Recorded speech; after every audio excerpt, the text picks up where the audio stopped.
In 1984, a 22-year-old man arrived in Los Angeles from South Korea with exactly $200 in his pocket. He couldn't speak English. He had no college degree, no family connections in America, and no plan, except one. He refused to go back to survive. He worked 3 jobs at the same time. Gas station attendant by day, janitor by night, coffee shop worker on weekends. He slept 4 hours a night. For years, his hands were raw. His English was broken, and every single person around him told him to be realistic. Today, that man is worth over $900 million. His name is Do Won Chang. And he built his fortune selling $12 jeans to the same America that once made him clean its floors. Do Won Chang grew up in a small town in South Korea. His family had almost nothing. He watched his parents work constantly and still struggle. That image never left him. When he landed in America, he didn't see the glamour. He saw opportunity in its rawest form. If you worked hard enough, long enough, in a country big enough, something had to give. So he worked. Not 8 hours a day. Not 10. Sometimes 18. He and his wife Jin Suk, who had come with him, shared a tiny apartment, lived on almost nothing, and saved every dollar they possibly could. But while he was mopping floors and pumping gas, Do Won was watching. He noticed something. The people who came into the clothing shops, not the luxury shops, not Rodeo Drive, but the everyday clothing stores in Los Angeles. Those customers always left with bags. Always. Even when times were tough, people still bought clothes. He said to himself, if people will always buy clothes, then clothes is where I need to be. In 1984, after years of saving, Do Won and Jin Suk scraped together enough money to open a tiny women's clothing store in Hollywood. 900 square feet. No fancy interior, no brand name, just cheap trendy clothes at prices nobody else could beat. The store was called Fashion 21. In its first year, it made $700,000 in revenue, not profit, revenue. For a tiny shop with 2 people running it, that was extraordinary. Do Won reinvested almost every cent. He opened a second location, then a third. But here's where the story most people don't know starts. As Do Won expanded, the competition got brutal. Established clothing retailers with millions in backing undercut his prices. Landlords raised his rents the moment his stores proved profitable.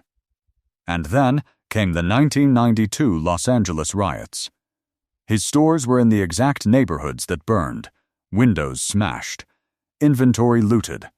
One location was left with nothing but empty hangars and broken glass. He was not insured for everything. He lost hundreds of thousands of dollars in a single week. Most people would have taken the insurance check, paid their debts, and called it a life lesson. Do Won Chang did not do that. He walked through the broken glass of his own store the morning after the riots, and he started planning the rebuild. He called every supplier. He negotiated harder terms. He found cheaper sourcing in Asia. He redesigned the stores to be faster to stock, faster to restock, and faster to turn over inventory than any competitor. He renamed the brand. Fashion 21 became Forever 21. What Do Won built after those riots was staggering. Forever 21 became the fastest-growing retail chain in American history. By the 2000s, stores were opening at a pace of 1 every single week. The brand expanded to 47 countries. Flagship stores occupied entire city blocks, some over 90,000 square feet. Times Square, Champs-Élysées, Tokyo, Dubai. The man who once cleaned office bathrooms for minimum wage was now signing leases for buildings that cost more per square foot than most people earn in a year. At its peak, Forever 21 was generating $4 billion in annual revenue. But I told you this was a story about losing everything twice. In 2019, Forever 21 filed for bankruptcy. Online shopping had shifted the entire industry. The brand had expanded too fast, taken on too much real estate, and missed the digital wave. Do Won Chang lost the majority of his fortune. Press headlines called it the end. Financial analysts wrote the post-mortem. The man who had rebuilt once was at 57 years old, watching his life's work collapse a second time. And this is the part I want you to pay the most attention to. Do Won Chang did not disappear. He did not retire to a beach somewhere and quietly fade out. He negotiated. He restructured. He sold stores, cut debt, and repositioned the brand for the digital age. By 2020, just 1 year after bankruptcy, Forever 21 was back. Under new ownership with Do Won still involved. Profitable again. And growing. He proved something that no business school textbook can teach you, that the ability to absorb a loss and keep moving is worth more than the ability to never lose at all. Here is the financial truth buried in this story. Do Won Chang never had a hedge fund.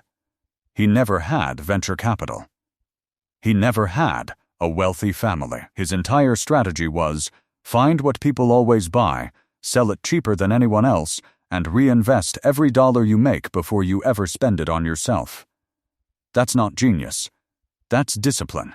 And discipline is the one asset everyone in this video already has access to, including you. Do Won Chang came to America with $200. He built a billion-dollar brand. He lost it. And he came back. Most people fear failure so much that they never even start. If this story made you feel something, drop a comment with the word rebuild. That's it. Just that one word. Because I think a lot of you watching this right now are in your rebuild moment, and you just needed someone to remind you that it's possible. And if you want the next story, subscribe right now. Because next week, I'm covering a man who was rejected by every bank in his country, built a company worth $500 billion anyway, and changed how the entire world moves money. You already know his name. You just don't know this part of his story.